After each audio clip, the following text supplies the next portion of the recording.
back to Elmwick Park Zoo. I hope you're all having an amazing day and thank you so much for joining me for another episode. If you are new here, this is our African animal themed franchise zoo where we're slowly building a ish realistic zoo set in lovely old London, and we're adding new habitats every single week. If you missed any of the previous episodes, don't worry, there's a full playlist on the channel so you can catch up whenever you'd like. Now, this episode's a little bit different because we're actually revisiting something I built last week.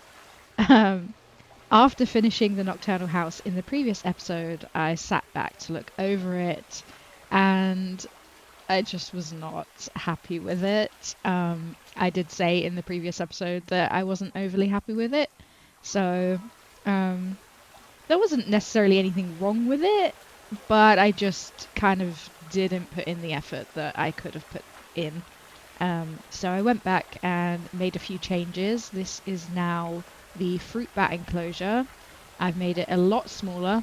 After saying that I wanted it bigger, I actually realized that there was just too much space to work with. So we've made it smaller in here. We've added kind of a water feature wall. And yeah, I'm really happy with it. I think it looks a lot better. The bats do slightly clip out of the roof there, but who's gonna know? One of my favorite things about Planet Zoo is that nothing has to be permanent, and sometimes going back to improve an area makes the zoo feel so much more polished in the long run, and I'm really glad I took the time to just change this quickly. The fennec fox habitat, I was actually happy with that. I still really like it, so that stayed exactly the same. I think it fits the building nicely. I'm really happy with how that enclosure turned out. The biggest change was obviously definitely the fruit bat habitat. I just completely rethought the layout. So it took a little bit of experimenting, but I'd probably say this took me about half an hour to do. It just feels much more like a kind of nocturnal exhibit that I'm happier with. So with that all sorted, it's finally time to add some brand new species to the zoo. We are adding on to the Nocturnal house actually. So let's go and take a little peep at that. So yeah, as you can see, the fennec fox habitat is the same. They're still in here. Are we going to get him playing? That would be so cute. Maybe, if we're lucky. If we're lucky, he looks like he's going to play with the bubbles. There we go. That's so sweet. I love that animation.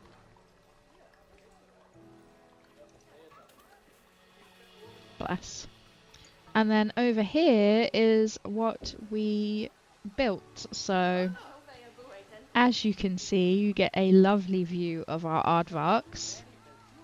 They're about to be fed. And yeah, we'll jump into the speed build and I'll show you guys kind of how I put this together. Hello everyone, welcome back to another speed build on the channel. Today we are building for the aardvarks. They are so adorable. I really love these animals. They're one of those species that don't really get the spotlight, usually because they're sleeping when people go to visit them, but they're so unique. They're incredible diggers. They use their huge claws to tear into termite mounds, and despite looking quite clumsy, they're surprisingly quick when they need to be. So I wanted their habitat to obviously be connected here, so you get a really good view of them inside where I'm popping their sleeping. They'll eat in here, there'll be some enrichment in here. I'm hoping that that means that they won't spend a great deal outside. These animals are shy, so I'm not wanting them to spend too much time outside getting scared of the guests. And as you can see, they don't have a huge outside area. They actually don't have a great amount of space at all. We are literally on the threshold of this is just enough space for them. Um, so I think when they breed, luckily they only have one baby at a time. We will really be pushing it, but I'm hoping it'll be okay. um, I was wondering whether this would be just enough space for them. I think the meerkat enclosure that we done a couple of weeks back is actually bigger than this, so I do feel a little bit sorry for them putting them in here. But that doesn't mean I don't like this enclosure. I actually really like this enclosure. Sometimes the simple enclosures look the best. So I started off with this kind of wall and then I hated it. So I change it. We do not keep this wooden like paneled wall. Um, it just didn't match what I wanted overly. So then I go back in, I have a little fiddle with the barriers here, and I actually just use the chain link, I believe. It's called that, the chain link fence that you get. Um, because I actually don't have any problem with using the in-game barriers. I think they look really nice. And I think if they suit a build, they suit a build. You do not have to make every single barrier like this custom amazing fence. Um, Sometimes stuff like this just works. So here I'm just changing the Nocturnal house flooring. I wanted to do like kind of like these slate tiles almost. That was the effect that I was going for. And I thought if I just pop them on this big block of plaster, I can then just move the block plaster and just do it like that. Unfortunately, I could not duplicate them together. Looking back on it now, I should have just merged the two and went the whole way across because this actually took so long. For some reason, it just wasn't lining up too perfectly, and it really irritated me that the tiles were like not lined up. So I went back, changed it, got them to line up a little bit nicer, like so. But yeah, I should have. This took me longer than it needed to, honestly.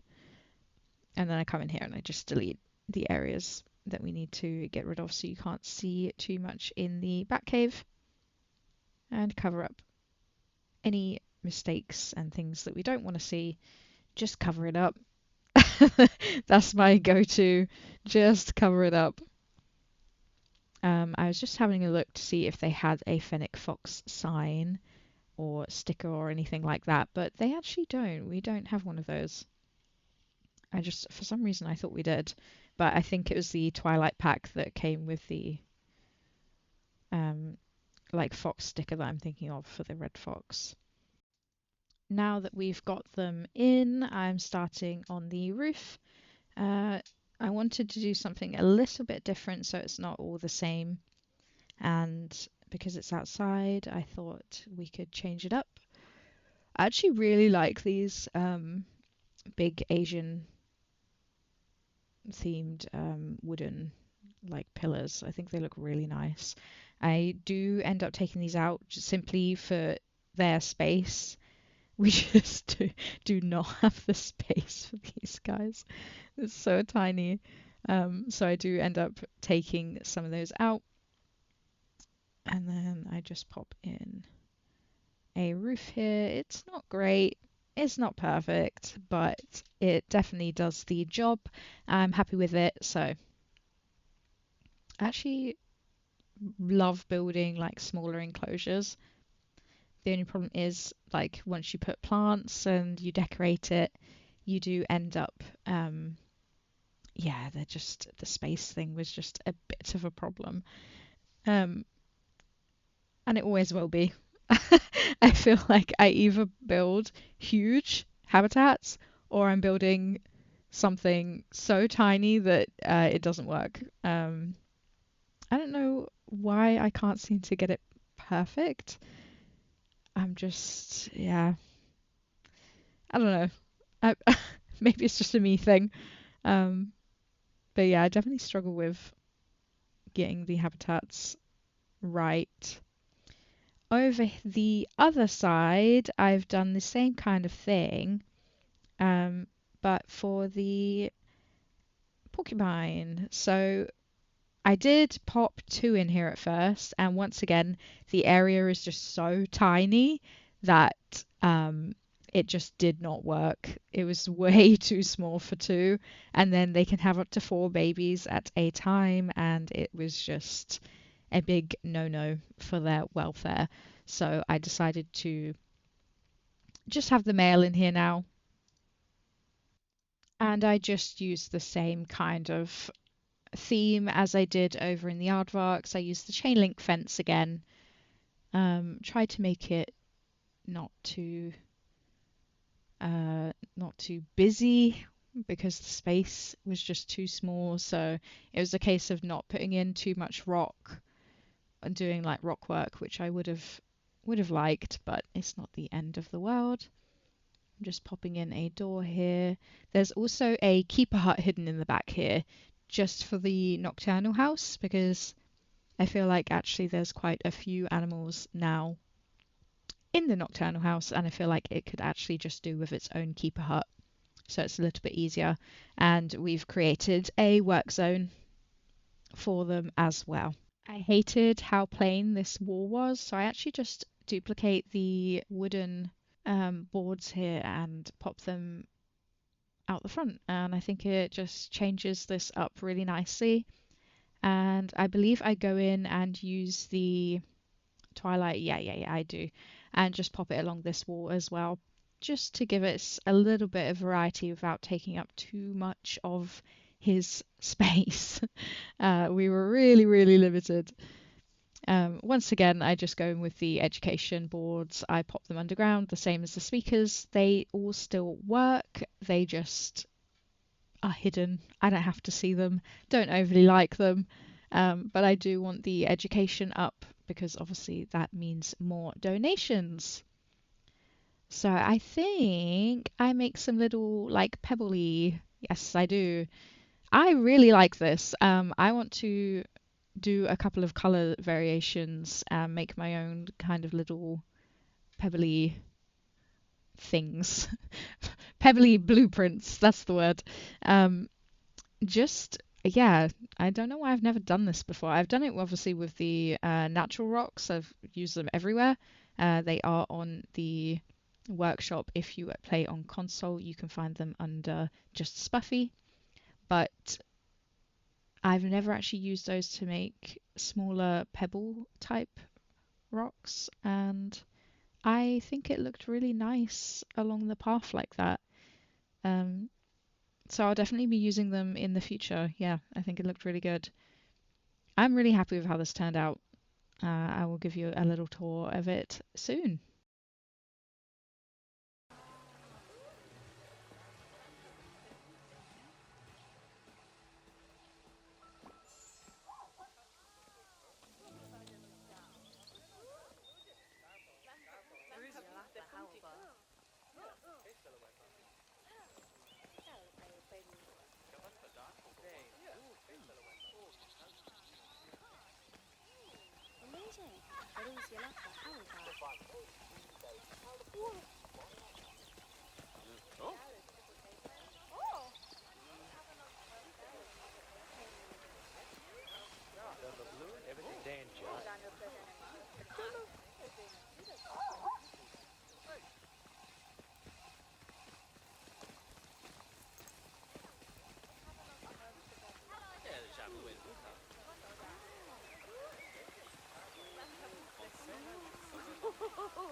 Now that we've had a tour around the zoo, I thought it would be best to talk about our aardvarks, get to know them a little bit. So they are mostly active at night, which makes them a perfect addition to our nocturnal house. And during the day, they usually sleep inside their burrows and emerge after sunset to search for food. Their favourite foods are ants and termites. An aardvark can eat thousands of insects in a single night. They use their incredibly strong claws to break into termite mounds and then use their long sticky tongue to collect the insects. Their tongues can reach around 30 centimeters in length. Aardvarks also have a fantastic sense of smell, which helps them locate their termite colonies and ant nests. Their large ears also give them excellent hearing, helping them detect predators whilst they're out feeding. Aardvarks have some of the strangest teeth in the animal kingdom. Unlike most mammals, their teeth don't have enamel. Instead, they're made up of specialized structure containing many tiny tubes. Their teeth also continue growing throughout their lives, helping compensate for the wear caused by their diet. They can dig themselves into the ground incredibly quickly using their strong claws. Their burrows can be several meters long and may contain multiple chambers. Here's a lovely fact that you might not know, but aardvark burrows can become homes for other animals after the aardvark leaves them. Animals such as warthogs, jackals, porcupines, and reptiles may make use of an abandoned aardvark burrow. Their pig-like nose has earned them their name, which roughly translates to earth pig. But despite their appearance, aardvarks aren't pigs. Their closest living relatives include some rather unexpected animals, such as elephants, hyraxes, and manatees. A female aardvark usually gives birth to one baby at a time. The baby is called a cub and is born relatively well developed with its eyes open. You can find aardvarks across much of sub-Saharan Africa in different environments, including savannas, woodlands, scrublands, semi-arid areas, and grasslands. And we can't forget about this little guy. So obviously the most recognizable feature of a porcupine is its quills. African crested porcupines have some of the largest and longest quills of any porcupine, with some reaching around 40 centimeters long. Their quills are actually modified hairs made from keratin, the same protein found in our hair and fingernails. And no, they cannot shoot their quills at predators. This is one of the biggest porcupine myths. Instead, when threatened, they may raise their quills to look larger, turn their back towards the threat, rattle their quills, stomp their feet, and charge backwards or sideways into a predator. And if a predator gets too close, the quills can become embedded in them. They're surprisingly well protected and can potentially injure large predators such as lions and leopards if they attack. Their defensive display can make a predator think twice about continuing to pester these guys. They are also herbivores, eating a wide variety of plant material. This includes roots, tubers, leaves, grasses, fallen fruit, seeds, and bark. They also have incredibly strong teeth and jaws that allow them to chew through plant material. Like many rodents, porcupines have continuously growing in sizes. This is particularly useful because their diet involves chewing through tough vegetation, roots, and bark. They need to keep wearing their teeth down through all that chewing. Porcupines can also swim, and they are capable climbers, although they're much more comfortable spending their time on the ground. They may create their own underground shelters or existing caves and burrows, and just like aardvarks, their underground homes can provide important shelter within the ecosystem. You can find porcupines generally on their own, in pairs, or in small family groups. Unlike many rodents, African crested porcupines can form relatively strong family bonds. Young porcupines are called porcupets. Baby porcupines are born with soft, flexible quills. These harden relatively quickly after birth. They're also born with their eyes open and are relatively well developed. A female usually gives birth to 1 or 2 young at a time. These guys have huge distribution across Africa. They can live in savannas, woodlands, grasslands, rocky areas, forest edges, and semi-arid environments. They're incredibly adaptable animals. He's just showing off how cute he is. I really like this model in the game. Oh, that's so cute. I love getting to see the animations when I kind of do these close-ups on them. Bless. But that is it for another episode in Elmwick Park Zoo. We have officially finished our nocturnal house. As you can see here, I always like to do an aerial view because lots of people like to see the zoo from above to kind of get an idea of where things are and what's going on. As always, I really appreciate all of your support, all of your likes, comments. I read everything. Thank you guys so much for watching, and I will see you next Friday for another big build. Bye, guys!